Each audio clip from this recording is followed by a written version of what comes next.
नीतीश अब बराबर के साथी हैं, वहीं चिराग पासवान एनडीए का चमकता चेहरा बनकर उभरे हैं। मांझी और छोटे सहयोगियों के हिस्से में एडजस्टमेंट की मजबूरी आई है। खास रिपोर्ट। एनडीए में नीतीश अब बराबर के साथी। सीटों की बढ़ोतरी से लोजपा का बढ़ा महत्व। चिराग पासवान बने एनडीए का चमकता चेहरा। एनडीए सीट बंटवारे के क्या है संकेत? जदयू और बीजेपी एनडीए में बराबर के साझेदार हो गए हैं। बिहार विधानसभा चुनाव 2025 में दोनों पार्टियां 101 सीटों पर चुनाव लड़ रही हैं, जबकि लोक जनशक्ति पार्टी रामविलास 29 सीटों पर अपने उम्मीदवार उतारेगी। जीतन राम मांझी की पार्टी हिंदुस्तानी आवाम मोर्चा और उपेंद्र कुशवाहा की पार्टी राष्ट्रीय लोक मोर्चा 6 सीट पर अपने उम्मीदवार उतारेगी। गठबंधन सहयोगियों को मनाने में बीजेपी और जदयू दोनों को ही अपनी सीट घटानी पड़ी।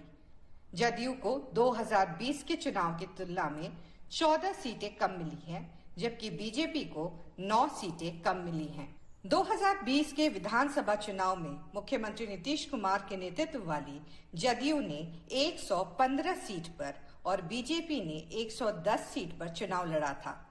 2020 के विधानसभा चुनाव में जदयू ने 28 सीटें गंवाकर 43 सीटें हासिल की थी। वहीं बीजेपी ने 21 सीट ज्यादा जीतते हुए अपना आंकड़ा 74 तक पहुंचा दिया था।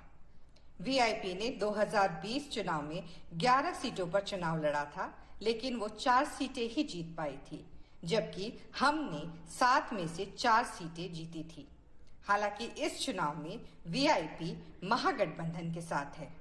यह पहली बार है कि जदयू किसी विधानसभा चुनाव में बीजेपी से अधिक सीट पर चुनाव नहीं लड़ रही है, जो सत्तारूढ़ गठबंधन के भीतर ताकत के नए संतुलन का स्पष्ट संकेत है।